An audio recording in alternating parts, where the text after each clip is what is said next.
नमस्कार। Programme 8 PM में एक बार फिर आपका स्वागत है और मैं हूं दर्शपाल गुप्ता। 5 दिन विधानसभा का स्तर चला। 5 दिन में क्या कुछ होता रहा वहां पे, वो सब कुछ आपने देखा, हमने भी आपको दिखाया, बाकी सोशल मीडिया पर भी आपने देखा। जो बात हो नहीं सकती थी उसके लिए बहस होती रही, जो बात होनी चाहिए थी उसके बारे में बात नहीं की। लोगों की नौकरियों के बारे में, रोड्स के बारे में, डेवलपमेंट के बारे में, बाकी चीज़ों के बारे में, बिजली के बारे में, स्मार्ट मीटर के बारे में, जो आशा इन पे लगाई हुई थी उन पे तो उन्होंने बात नहीं की। और बात भी नहीं हुई, सिर्फ धक्का मुक्की, एक दूसरे को उछाल उछाल के बाहर फेंकना। विधानसभा में यही देखा। और अब जबकि विधानसभा का सत्र खत्म हो गया है और MLA अपने अपने घर वापस जा रहे हैं, अपनी अपनी कॉन्स्टिट्यूंसी में जा रहे हैं, और जम्मू में जो विधायक आ रहे हैं ना, उनका इस तरह से सम्मान किया जा रहा है जिस तरह से योद्धा युद्ध से लौट कर आए हैं। अब कौन सा युद्ध जीत के आए हैं इसे आप अच्छी तरह जानते हैं। कौन कौन सी आपकी बात को उन्होंने वहां पे रखा ये भी अच्छी तरह से आपके जानते हैं। किस तरह से आपको लाभ होगा, उस पर कितनी बातें हुई, जम्मू का क्या होगा, जम्मू में लोगों की नौकरियों का क्या होगा, जहाँ की डेवलपमेंट के बारे में क्या होगा, वो भी अच्छी तरह आपने सुन लिया, कितनी बातें उन्होंने की। अब इनको यहाँ पे मालाएं, हार, फूल ये सब पहनाकर उनका स्वागत किया जा रहा है कि कश्मीर से एक बहुत बड़ा युद्ध जीत कर आए हैं। इसी आशा से हमने आपको वहां भेजा था। ये प्रश्न मेरा नहीं, जम्मू के लोगों का है। क्या जम्मू कश्मीर के चुनावों के बाद आपकी नज़र महाराष्ट्र जहाँ दूसरे राज्यों पर है, उसके चुनावों के लिए आपने असेंबली में जो सब कुछ किया, या सचमुच जम्मू कश्मीर के लिए किया है?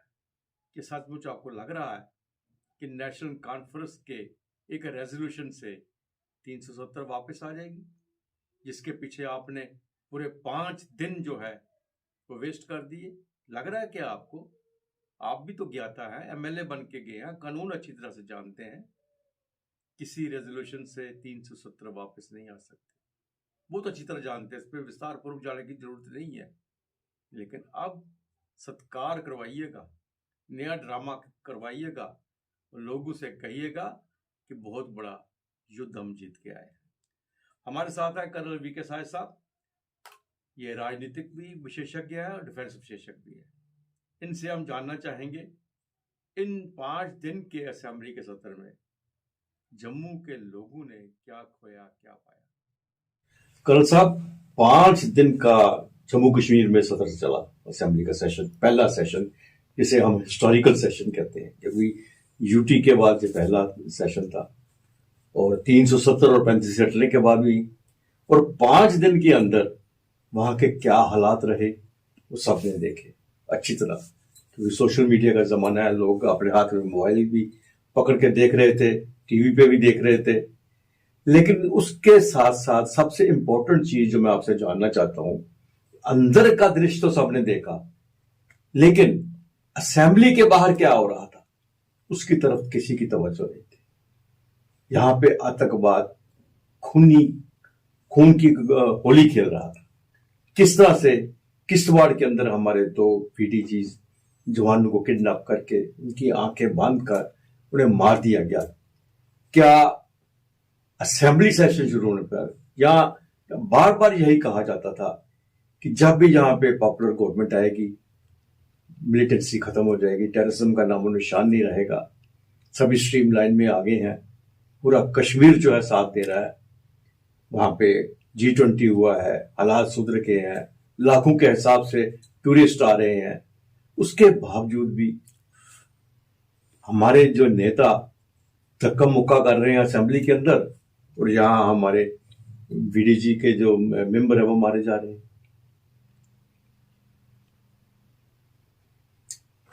जी आदर्श जी, एक पुरानी कहावत है, यथा राजा तथा प्रजा। हम अच्छी तरह जानते हैं, पूरा देश जानता है और कोई भी जागरूक नागरिक जानता है कि क्राइम का, पॉलिटिक्स का, अगर जम्मू कश्मीर के बारे में देखा जाए तो दहशतगर्दी का और पॉलिटिशियंस का कहीं ना कहीं तो कुछ नेक्सस है। शायद इसीलिए इस भरोसे से कहते थे कि जिस दिन चुनी सरकार आ गई हम दहशतगर्दी पर काबू कर लेंगे। वो काबू जो कि सेंट्रल गवर्नमेंट के नीचे सेंट्रल गवर्नमेंट के ट्रूप्स नहीं कर पाए, उनके विचार से। मेरे विचार ऐसा नहीं है, पर उनका कहना ये था कि ये अभी दहशतगर्दी बंद नहीं हुई, रोज किस्से हो रहे हैं। वो भूल गए कि क्या क्या बंद हो गया, एक्सटोर्शंस, पत्थरबाजी, फिदायन, वो सब चीजें बंद हुई, वो भूल जाते हैं। अब जो पार्लियामेंट के अंदर हाथापाई, मुक्का धक्की हो रही है, वायलेंस है, तो पार्लियामेंट के बाहर संडे मार्केट पर ग्रेनेड चल रहे हैं। किश्तवाड़ में अगवा कर लिया वो विलेज डिफेंस ग्रुप के लोगों को और फिर उनका कत्ल भी कर दिया गया कोल्ड ब्लड में। तो जैसा पार्लियामेंट के अंदर हो रहा है उसी का एक रूप बाहर हो रहा है। ये एक नजरिया है। दूसरा नजरिया ये है कि पार्लियामेंट तो अब 5 दिन की लेजिस्लेटिव असेंबली, पार्लियामेंट नहीं कहना चाहिए, 5 दिन का सेशन आया जिसने एक सैंपल दे दिया कि आने वाली सरकार जे.एंड.के यूनियन टेरिटरी की किस रास्ते पर चलने वाली है और क्या कुछ उनसे अपेक्षा की जा सकती है, क्या क्या उनसे उम्मीदें पब्लिक रख सकती है। अब उनके वादों के साथ मिलाइए। एक कांग्रेस के प्रवक्ता थे जिन्होंने कहा था कि हम 1-1 करोड़ रुपया हर उस दहशतगर्द के परिवार में देंगे जो कि सिक्योरिटी फोर्सेस के हाथों मारा गया। हम फांसी दे देंगे उन लोगों को जिन्होंने दहशतगर्दों को मारा। तो इस तरह के जब टॉल प्रोमिसेस किए जाते हैं, और न सिर्फ कांग्रेस के, एनसी के भी नेताओं ने कहा कि हम सब कैदियों को छोड़ देंगे जो दहशतगर्दी के केसेस में जेलों में बंद हैं। अब इन 5 दिन ने सैंपल दिखा दिया कि इनमें से कुछ होने वाला नहीं है। वो सिर्फ एक स्टंट थे जो कि बोले गए वोटों को लोगों से लेने के लिए और अपनी सरकार टू गेट इन पावर, किसी तरह हमें पावर में आ जाने दो, हम ये भी कर देंगे वो भी कर देंगे। उनमें से कोई चीज होने वाली नहीं है। जो हो चुका है, स्कूल कॉलेज चल चुके हैं। जहां तक सवाल है स्टेटहुड बहाली का, वो पहले ही सेंट्रल गवर्नमेंट ने पार्लियामेंट में पास किया और कहा, प्रॉमिस किया कि हम उसकी बहाली जरूर करेंगे समय आने पर। अब हम वो ले आएंगे, यानी कल सुबह का सूरज हम निकालेंगे, ये बात तो कोई समझते हैं, लोग सब जानते हैं। ये जनता है, पब्लिक है और जागरूक पब्लिक है, ये सब समझते हैं कि वो जितने भी वादे इन लोगों ने किए ये झूठे हैं। इसलिए वो नाराज हैं। क्योंकि वो नाराज हैं, वो अपने रंग दिखा रहे हैं, वो उनको झूठा साबित कर रहे हैं, वो इनके कंट्रोल को झूठा साबित कर रहे हैं। और शायद ठीक ही फारूक साहब ने कहा कि ये जो लोग ऐसा कर रहे हैं हमारी सरकार को नीचा दिखाना चाहते हैं, हमारा इंप्रेशन खराब करना चाहते हैं। शायद ऐसा ही है कि जिन लोगों को इन्होंने 1-1 करोड़ परिवार को देने का वादे किए थे, जिन सबको जेल से छोड़ने के वादे किए थे, इन 5 दिनों ने दिखा दिया कि उनमें से किसी चीज का जिक्र नहीं हुआ।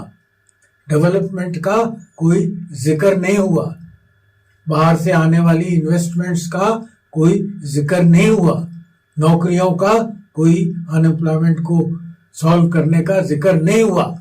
जिक्र उन बातों का हो रहा है जो या तो असंभव है, जैसा एब्रोगेशन को कैंसिल करके और 370 को वापस लाना। बच्चा बच्चा जानता है ये संभव नहीं है। तो अगर ये इस तरह से इलेक्शन के पहले भी लोगों को बेवकूफ बनाएंगे, इलेक्शन के बाद में असेंबली इकट्ठा होने पर भी उन चीजों को जो कि इन्होंने वादे किए थे जिक्र ही नहीं करेंगे तो पब्लिक का और खास तौर पे जो दहशतगर्दी में एक पहुंच रखते हैं। कल साहब, मैं चूंकि आप डिफेंस एक्सपर्ट हैं, मैं आपसे जानना चाहूंगा दर्शकों के लिए कि राजनेता तो लड़ रहे हैं आपस में, वो तो असेंबली में गुत्थम गुत्था है, और आतंकवादी अपना काम कर रहे हैं। ये कल तो एक नमूना था, वो नमूना उन्होंने दिखाया कि आप लड़ते रहो, हम आपके घर में घुस के आपके जो रक्षक हैं उन्हें मार देंगे हम। अगर इसी तरह के हालात रहे तो किस तरह से 10 साल के बाद अगर हमें यहाँ पे एक कॉन्स्टिट्यूशन, हमें राइट्स मिलेंगे, वो जो जिसे हम असेंबली कहते हैं कि हमारा नुमाइंदा मिला है, हमारा रिप्रेजेंटेटिव मिला है, हमारा अपना हक बात करने का मिला है, अगर यही हालात रहे तो बॉर्डर तो और कमजोर होता रहेगा इससे। आदर्श जी, पहली बात तो मैं इसको 10 बरस नहीं मानता। 10 बरस पहले इलेक्शन हुए थे और महबूबा और बीजेपी की सरकार, पीडीपी बीजेपी गवर्नमेंट बनी थी, जिन्होंने 3 साल पूरे किए। अगला इलेक्शन आज से लगभग 6 साल पहले ड्यू था। तो ये 10 साल वाला एक जो जुमला छोड़ा हुआ है अपोजिशन ने या कुछ लीडरान ने, मैं उससे इत्तेफाक नहीं रखता। सिर्फ एक सेशन मिक्स हुआ है, 6 साल का सेशन होता था। आप 5 साल का है, पहले 6 साल का होता था, और उस वक्त 6 साल का था। पिछले इलेक्शन जो 10 बरस पहले हुआ था, उसके 6 साल बाद इलेक्शन होना चाहिए था। तो डिले तो केवल 4 साल की हुई है। ये कहना कि 10 साल के बाद इलेक्शन हो रहा है, गलत बात है। दूसरी बात ये कि जब ये लोग पावर में आ गए हैं, अब इनको एक मैच्योर पॉलिटिक्स अपनानी चाहिए। What is healing J&K? आप घर घर जाइए, जो बच्चे नाराज हैं, जिनके अब स्कूल कॉलेज लग गए हैं, अब अगली चीज उन्हें नौकरी की जरूरत है, उस तरफ तवज्जो कीजिए। 370 का एक बच्चे को कोई फर्क नहीं पड़ता है। आप भड़का रहे हैं उन्हें, आप बहका रहे हैं, आप उछाल रहे हैं उन्हें। एक कॉलेज में पढ़ने वाले बच्चे को टू हेल विद 370, उसको जरूरत नहीं है, उसको जरूरत है जॉब की। उसके लिए निवेश आना चाहिए, उसके लिए इन्वेस्टमेंट्स आना चाहिए। उस तरफ आप बात ही नहीं कर रहे हैं। आप कहते हैं नौकरी बाहर से लोग आकर ले गए। अरे आंकड़े देखिए, कितने लोग बाहर से आए और कितनी नौकरियां ले गए? नहीं ले गए। शायद कोई गिना एक आध किस्सा होगा जो कोई बाहर से आया हो, उस क्वालिफिकेशन का लोकल आदमी नहीं है और वो नौकरी में लग गया। कोई नौकरियां नहीं ले गए। ये सिर्फ भड़काऊ बयानबाजी है जिसमें कोई हकीकत नहीं है। आप नौकरियां जनरेट करिए। आप जाइए गांव-गांव में, आप जाइए। वो बच्चे जो रूसे हुए हैं, वो बच्चे जिन्होंने नॉर्मल सिस्टम ऑफ सिलेक्शन नहीं देखा है, वो लोग जो मेरिट जेब में रखते हैं पर बेईमानियों की वजह से उनको जॉब मिल नहीं पाती, मिलती है तो वो बोर्ड कैंसिल हो जाते हैं सिलेक्शन की। वो तकलीफें हैं बच्चों को, और उन बच्चों की वो तकलीफें आपने दूर करनी है, तब वो दहशतगर्दी से निकलेंगे। बिल्कुल ठीक है। पत्थर तो आपने ले लिए उनके हाथ से, जी जी, पर उनके हाथ में जॉब तो दो यार। बिल्कुल। अब तो वो 500 रुपए रोज का जो पत्थर का था वो भी चला गया, उसकी जगह दूसरी जॉब नहीं आई। Unemployment is a serious problem involving youth. नौजवान को नौकरी चाहिए, काम चाहिए, इज्जत से जीना चाहता है, मेहनत से जीना चाहता है, मौका तो दो। आप उसकी बात नहीं करते हैं। आप कहते हैं प्री 1952 ले आएंगे, तो 52 से लेकर 22 तक क्या बड़ा कल्याण हुआ था इन बच्चों का जो आप उसको फिर ले आएंगे? तो ये जो था जमाना जब ये जुमले चल जाते थे, ये भड़काऊ बातें चल जाती थी। आज बच्चा भी जागरूक है, सोशल मीडिया जागरूक है, इसलिए अब ये बातें नहीं चलने वाली। बाकी ये जो वैश्वीपन और लेजिस्लेटिव असेंबली के अंदर नजर आया है, अरे आप उनसे बात क्यों नहीं कर सकते? निकाल दो जी, निकाल दो बाहर। वो भी हल्ला किए जा रहे हैं, वेल में आए जा रहे हैं। मतलब डिसिप्लिन नाम की चीज जब आपके पार्लियामेंट्री बिहेवियर से निकल गई, लेजिस्लेटिव में जब आप मारपीट, गाली गलौज, धक्का मुक्की पर आ गए हैं, तो आप क्या उम्मीद करते हैं? क्या नमूना दे रहे हैं आप देश के यूथ को? क्या नमूना दे रहे हैं आप पूरी राया को कि धक्का मुक्की से काम चलेगा?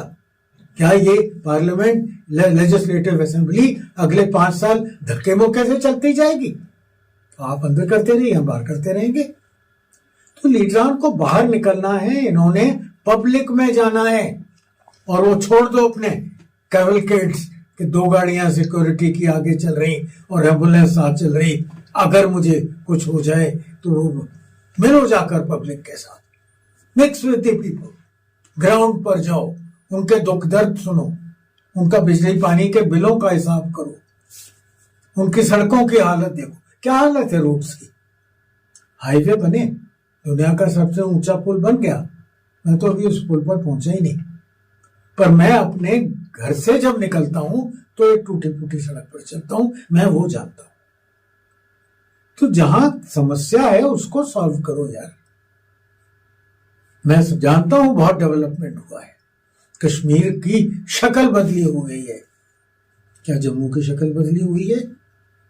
और अगर जम्मू का आपका 29 एमएलए नाराज है, उनको पूछो वो क्यों नाराज है। क्या आपने एक लेजिस्लेटिव असेंबली की मीटिंग बुलाकर उनका दुख दर्द पूछा?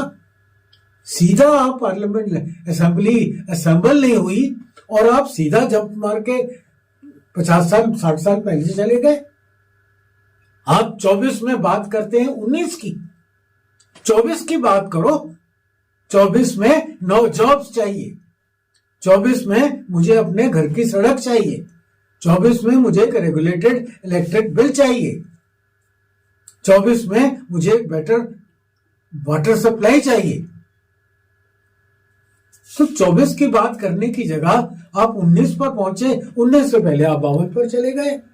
स्पेशल स्टेटस क्या करोगे? स्पेशल स्टेटस क्या फर्क डालेगा मुझे स्पेशल स्टेटस?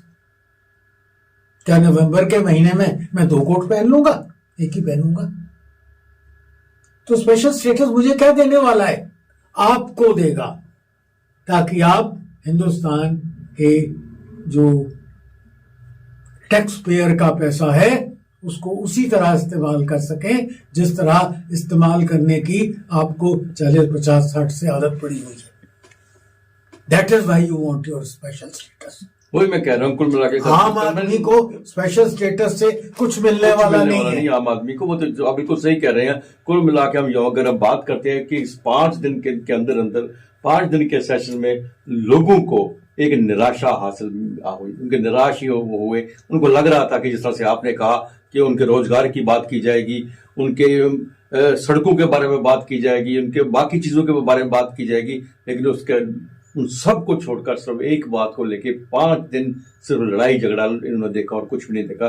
कल साहब 8 PM से बात करने के लिए आपका बहुत बहुत धन्यवाद। कल 8 बजे फिर आपसे भेंट होगी, तब तक इजाजत दीजिए, नमस्कार।